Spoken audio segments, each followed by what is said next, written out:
Welcome to the Bait and Banner Podcast, the ultimate show for everyday anglers and outdoor enthusiasts. Dive into a sea of stories, tips, and tricks as we explore the diverse fishing scenes of the Pacific Northwest. Join us and fellow anglers to share, learn, and laugh. The Bait and Banter Podcast is your hook into the world of fishing and outdoor adventures.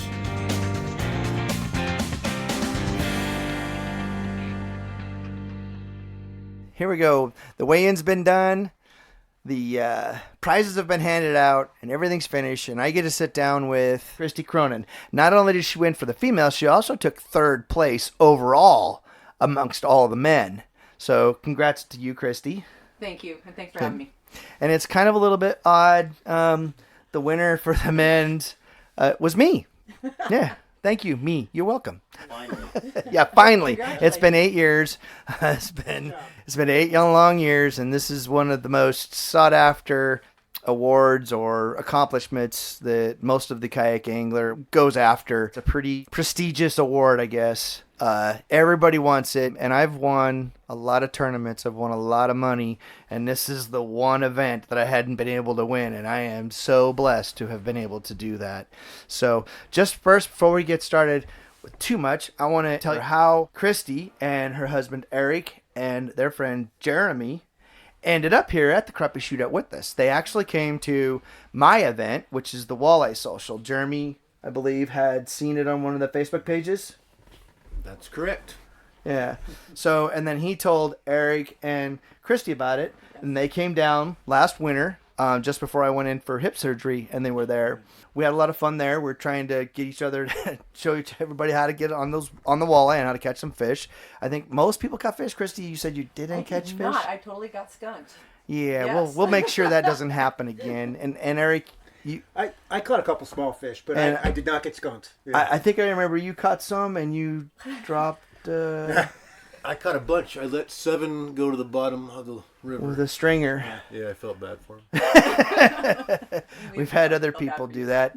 My buddy Brandon did the same thing. He had 10 of them and dropped a stringer, and they all went over the side and down. He's like, Kristy "Oh my got stumped, gosh!" And I felt pretty bad that Kristy had no fish, and I had this huge stringer of fish. So And then Yeah, just let it go. I jettisoned it. Yeah. It was like a pity loss. Right. Yeah. Can't go home with that. We can't have anybody else. Yeah.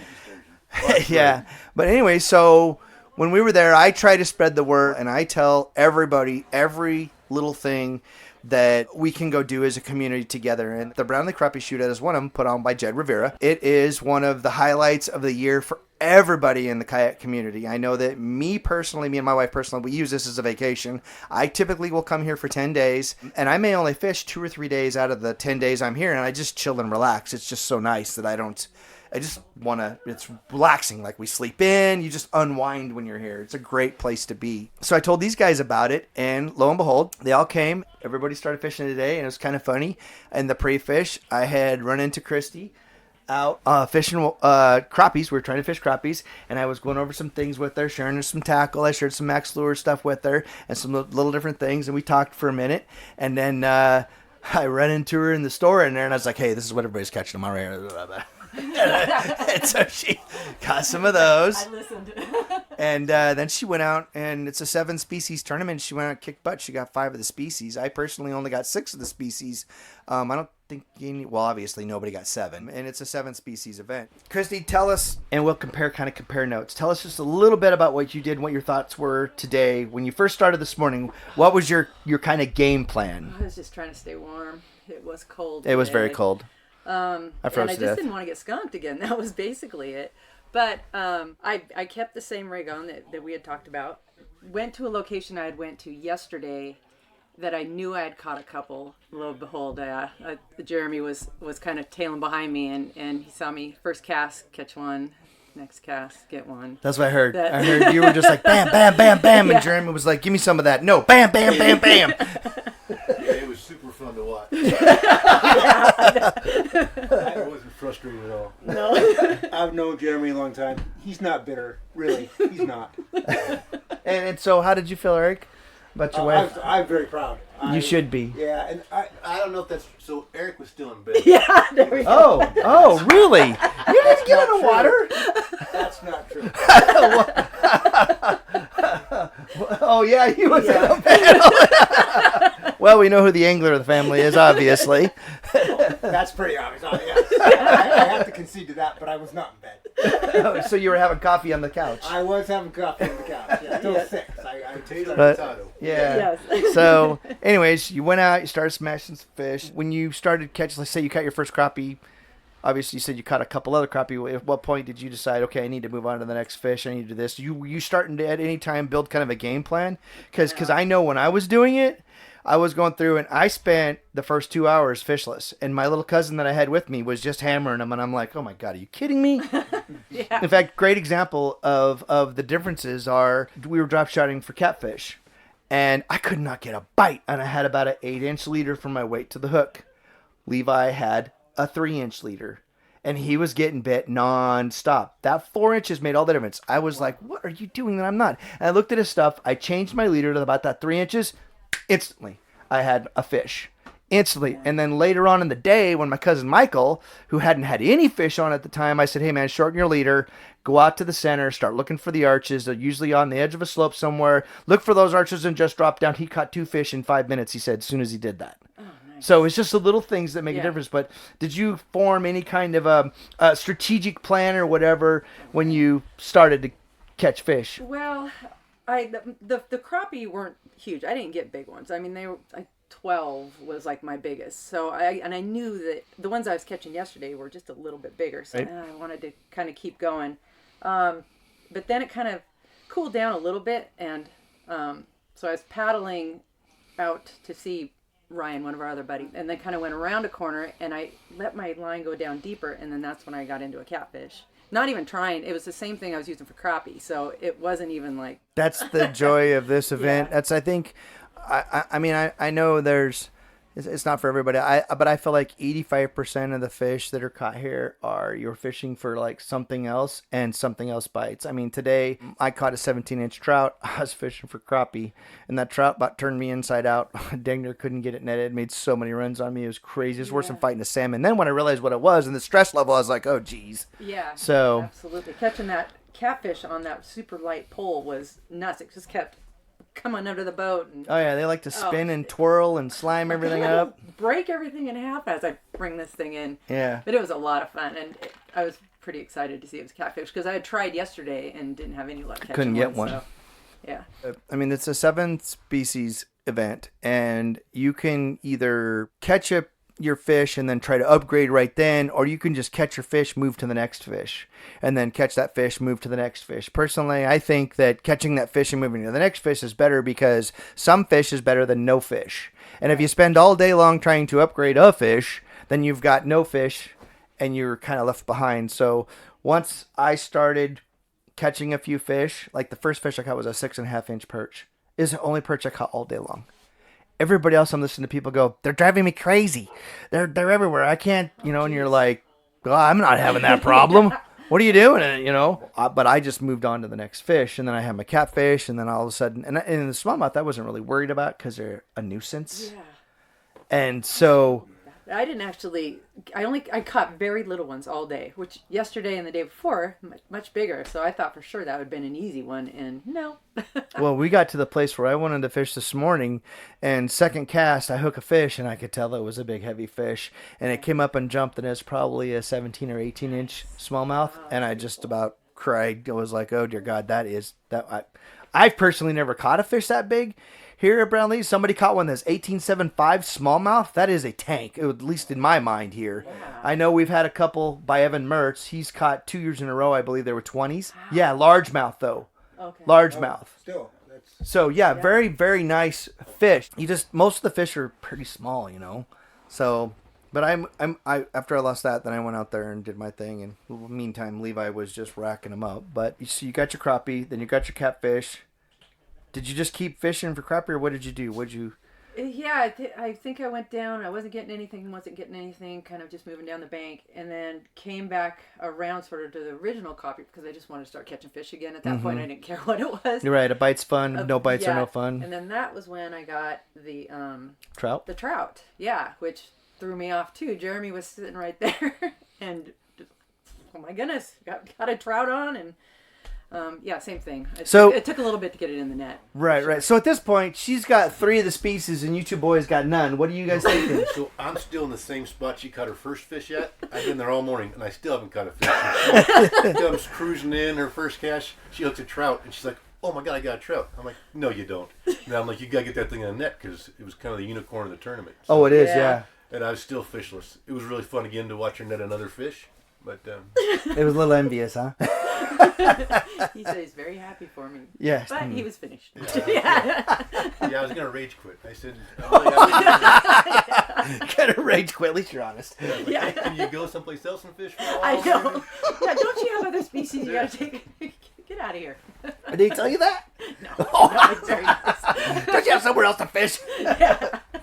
So, at what point was there some point in the thing when you started catching the fish and you were like, "Man, I know this is your first time."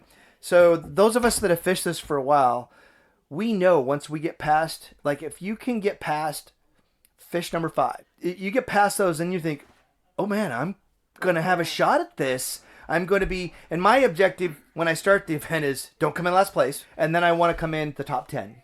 Oh, okay. And I've been top 10 all except for last year I got 20th. Coming in top 10 is what I strive to do. That's if I don't want to come in last, but I strive to come in top 10. And then this year for me, for me the turning point was that trout. Now I caught my trout. I think I had 2 fish. The trout was my 3rd fish. But once I caught that 17-inch trout, and like you said, Jeremy, it's kind of a unicorn, and I knew I could get the other ones relatively easy. That's why I don't chase them right away. I was like, holy smokes, this might turn out pretty good. And then it goes from how many fish or where can I get those fish to who else is out here angling that might hold up a chance of beating me? Who do I need to watch out for? And the one person that I always thought of that actually took second place was Nick.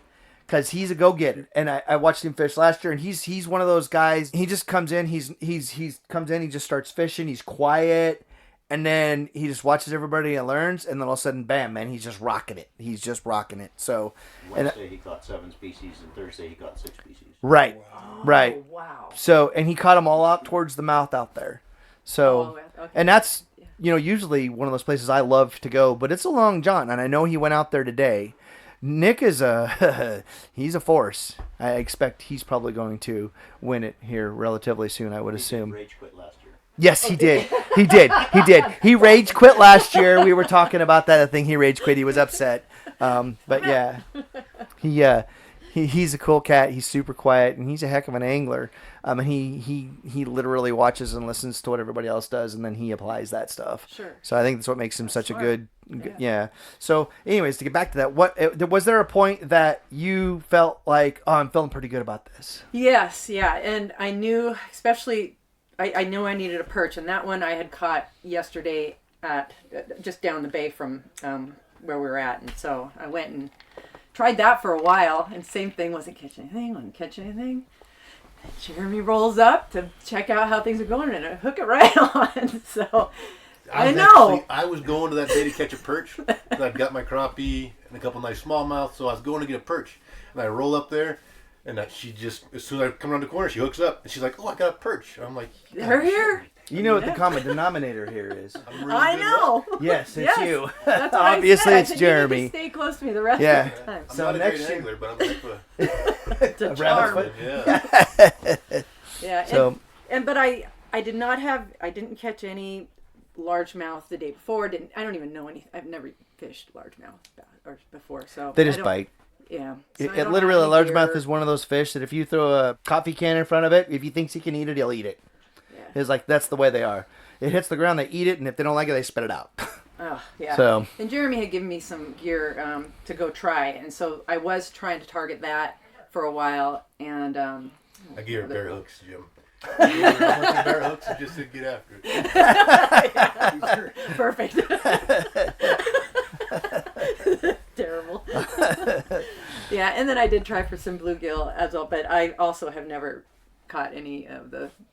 I don't do a lot of this kind of fishing, so. So you ended up with 5 species today. It got you 3rd place of the entire event. You outfished. There was 68 people that ended up making it. You got 3rd place out of all 68. That's a pretty big accomplishment. How many species? You got 5 species. Which species did you get? Okay, smallmouth, trout, catfish, crappie, Perch. Nice. And I did the same thing. The only thing I didn't catch was a largemouth.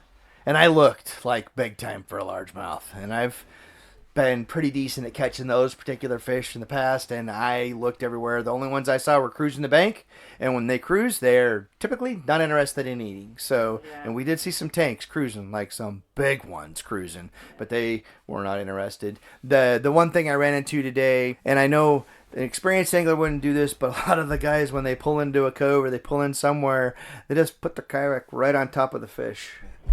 And it just runs them down deep and runs them out. And it's kind of frustrating a little bit, especially when you're fishing there. And you go, oh, yeah, come on in. And they just go right in the middle of it. And they right over the top of the fish. The fish will go away.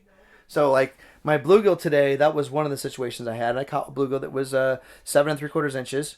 And they all pulled in there. And I told Levi, I go, well, let's just wait a second. These guys will leave. After a while, they won't catch nothing. And then we'll just chill out for a minute.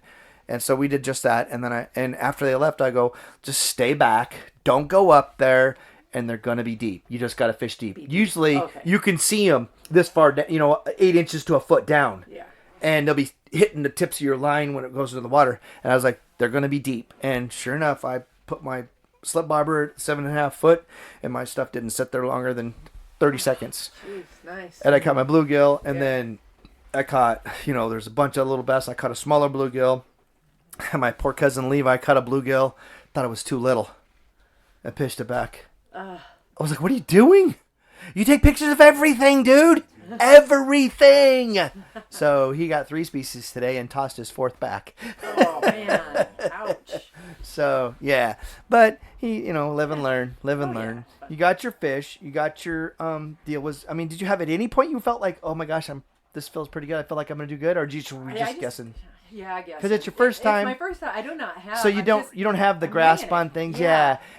So for me, like I said, after I got the trout, it was 17 inches. I was like, oh, this is going to make a difference right here.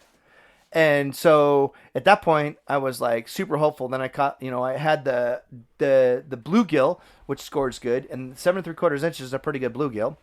And then I caught that trout, and then I tried to cut a 14-inch crappie, and I'm like, whew. Wow, that crappie's gonna. And so I had 3 great fish and 3 not so great fish, because my catfish was like 16, my perch was 6.5, well, the bass was like 15 or something. It wasn't very big at all. In fact, after I lost that big bass, I think I threw away bigger fish than the one I counted. I was like so upset, I just tossing them back and didn't care to get out of here. And then I was like, I better count one of these, because by the time the day goes by, then I'll catch a 6-incher and be really mad that I threw away all the 13s and 14s. Congratulations again. Thank you. You rocked it. I was rooting for you the whole time, man. I was rooting for you the whole time. Ever since when we and you talked out there on the side of the bluff out there, and I was like, I'm going to pull for you. It was a lot of fun. It was pretty awesome. And it was awesome. Yeah. When you come over to me today, and I saw you over there, and I was like, how many fish you got? And you go, I got 5. What'd I tell you? You're going to win a bracelet. You're going to win a bracelet. Yeah. And and you got 3rd place. That's awesome. Yeah, I didn't have a grasp of what the big picture was. So. Yeah, there's only so many people that have these. You're part of an elite club.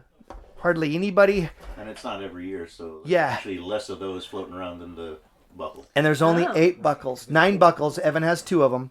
So this is a very, very prestigious thing. Evan's wife has 2 of those bracelets. Yeah. Oh, really? Wife has 2, and Evan has 2 of these. Oh, so my. Yeah, they're a very, very formidable. They're very good. Evan's are very good. Unfortunately, Evan wasn't able to come to this one because he's got some health issues.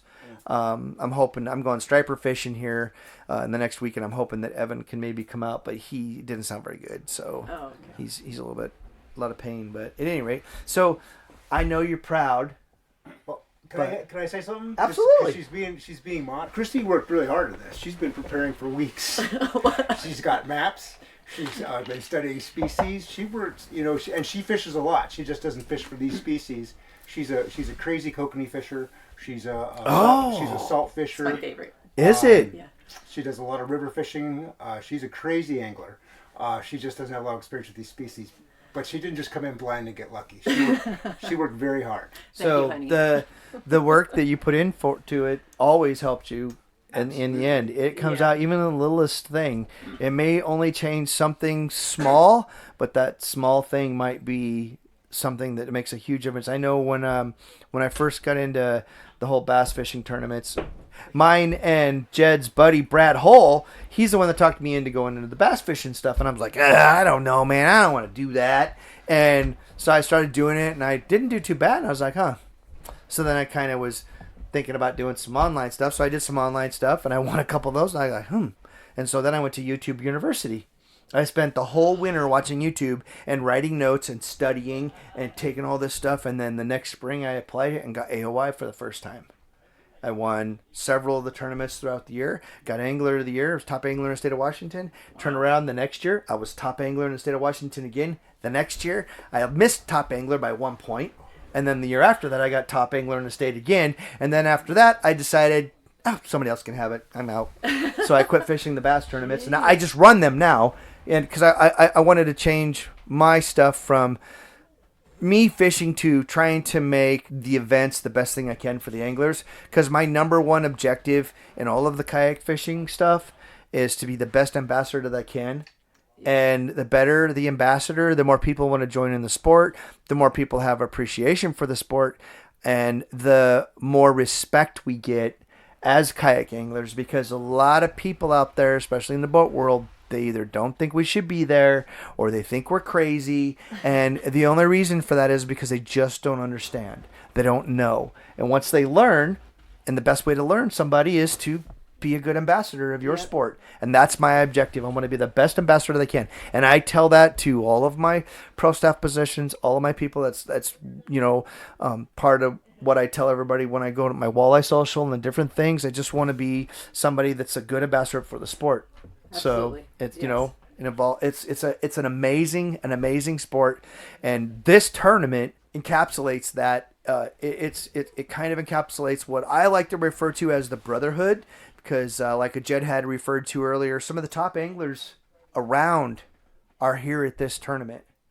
For saltwater, freshwater, I mean, you name it. The top guys are here. You got like Mark Fury, who won this last year. That dude is a salty dude. So is Jed. Jed's an amazing angler. So, I mean, these people, you go through the surf at Hobuck, and where I'm sweating it, Mark Fury, his brothers in the 8-footers, casually hauling through them, and he don't even care where the rest of us be eating crap. Eating shit in the surf. There's two kinds of people that do that. Those that are going to eat shit and those that have. So that's the way it is. And we all do that. All eat shit. Yeah. That's the way it is. So anyway, so what? Just real quick, what did you, if anything, outside of winning, what did you take away from the event? Oh, well, the area is absolutely stunning. Gorgeous. It's just so pretty out here. Yes, and my favorite. So unique. And then coming with friends and partner, and I mean, it's fantastic. It's awesome. Yeah. The whole crowd is awesome.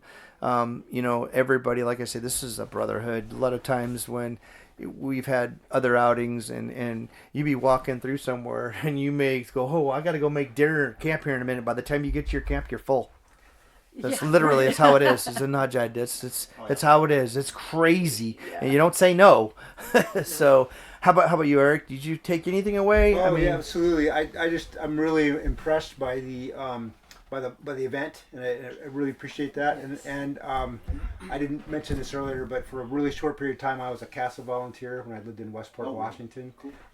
Jobs moved and stuff, and it's a very difficult thing to do. It's very noble, but it's very difficult, and I really appreciate that you took them on as charity, I guess, or someone to donate to, right? Because that's a great cause. It's helping out children who deserve a little better than their lot in life. Really cool thing. So that really, I appreciate that. But it's so, these are friendly. The Walleye Social, they're friendly events. Everybody's there for you. No, it's not, even though it's a competition, people are friendly. They're sharing information, having fun. Really appreciate it. That's what it's about. It's way better than the bass fishing stuff, man. Those guys are, some of them are snobs, some of them are cool, but some of them are snobs. I mean, like we said today, you get people that go, they pull in on you if you're in a spot. Hey man, come on, no big deal. Next time I'll be like, just don't roll up on a fish. Stay back here with the rest of us. So, Jeremy, what about you? How did you take anything away, or how did you have? I think the same thing Erik said. So Jed put on a really good tournament. It was super fun. Everybody's really friendly, and that was the same way with the Walleye Social. Everybody's super welcoming and nice. I hadn't kayak fished I've had my Hobie for a long time. I kind of hung it up for a while until your walleye social, and that got me all fired up again because I've been in the power boat a bunch, hadn't been in the kayak much, and now I'm all fired to go kayak fishing all the time. Well, there's an entire community out there that if you're listening to this and you're just listening to it because it's just another podcast to listen to, there's an entire community that those people that like to kayak fish or love to kayak fish, they don't even know it's there. They're unaware of it because there's different Facebook pages, there's all kinds of different stuff out there to see. But it's the fastest growing sport in the fishing industry is the kayak fishing, and a lot of the people that are out there just have no idea of this level of friendship and camaraderie and different things. Like, I don't think, Jed, I've been around you for 6 years, I think now, give or take. And I've never seen any of the kayak anglers have beef with one another that I can think of. Ever. No. Like, Besides the ribbing. Yeah, besides the ribbing, but that's shit talking. That's normal. But that's how well everybody gets along. And the thing about that is the reason why you don't see that is because if somebody's going to be a dickhead or there's people that are like that, the community flushes itself. And it's not like we have to tell somebody to leave. People just don't talk. They don't converse. They don't deal with them, and they just disappear. I mean, that's literally the way it is. People will just turn their back. But when you're in, you're in. I mean, it's amazing. And I can't say that I've seen a lot of people get their back turned to. I know of maybe one individual, but he earned it all on his own. And, that's you get along or you don't. But the kayak community is just absolutely amazing. And I know you guys fish Hobuck and stuff, and there's a massive amount of us that go to Hobuck several times throughout the year. And we've not got to see you guys there. Right. And we're fishing in your backyard. In our backyard, absolutely. Yeah. I love that place. I used to go to Hobuck like 6 times a year. I'd spend 10 days at a time there 2 times and then go spend 4 or 5 days each other time. We haven't spent even that much time, but we love it out there, and all 3 of us have been there. We also like La Push a lot too. We haven't done La Push a lot, but we've done it, and it's pretty cool. I've been on La Push twice during COVID because they were the only place open. Right. And I actually put up a post that said on the kayak fishing at X Northwest, I was like, headed to La Push for a couple of days. Anyone wants to go? Come on. And I think there was like 30 people showed up. Holy smokes. Oh, yeah. I cooked fish. Yeah. We all went through the push. It was awesome. It was fun. We camped at this campground that was like super cheap, and the bathrooms were disgustingly smelly. Yep. But you could watch the elk across the road right there. And we went out there and smashed the fish and had a great time. It was beautiful scenery, and we came back, and I cooked fish for like 3 hours. Wow. Oh, yeah. Oh, okay. We had gigantic fish fry. So many people. It was so good. I was really super tired afterwards. In fact, I had to take fish and hide it so I had something to eat afterwards because that stuff was just disappearing. So, I mean, that's the way the family is, though. You post up, you say, hey, I'm going to do this, and then people just show up. And I always have an open invite. So, okay. But it was super awesome to, I feel grateful to be able to not only have you guys show up to my event, to be able to tell you about this event, and then you guys come and enjoy this event. Yes. And then you come and whoop ass at this event. Yes. Good job. That's awesome. That's awesome. That is awesome. So you two boys got a lot of makeup to do next year. I'm behind the curve. Start to, what did you do? Read books and stuff or whatever it was? You need to pass some of that info on. Yeah. All my little sticky notes everywhere in my kayak. Yeah. A lot of questions. I know. All right. Well, thank you guys. Erik, thank you. Jeremy, thank you. Kristy, thank you. I appreciate you guys giving me a few minutes of your time to sit down and talk about this. And I can't wait to be able to fish with you guys again. Yeah, absolutely. Thank you very much. It was really fun. Thank you, and thanks for being so gracious. Thank you. Hey, it's anytime. It's always a pleasure. My pleasure. Yeah, you too. Yes. We appreciate it. I look forward to seeing you guys. Hey, we got to come back and get Jeremy out there on Emma Lake. We're going to smash some walleyes. You guys got to come back out and do that. That's a tiny, tiny area with a whole bunch of fish in it. All right. Thank you, guys. All right. Thank you, guys. And, hey, thanks for listening. I really appreciate it. If you would just give me a follow if you got the time and watch for the next episode. Until then, I'm Jim Davis. Thank you. This has been the Bait and Banner Podcast. Tight lines, everyone. Bye.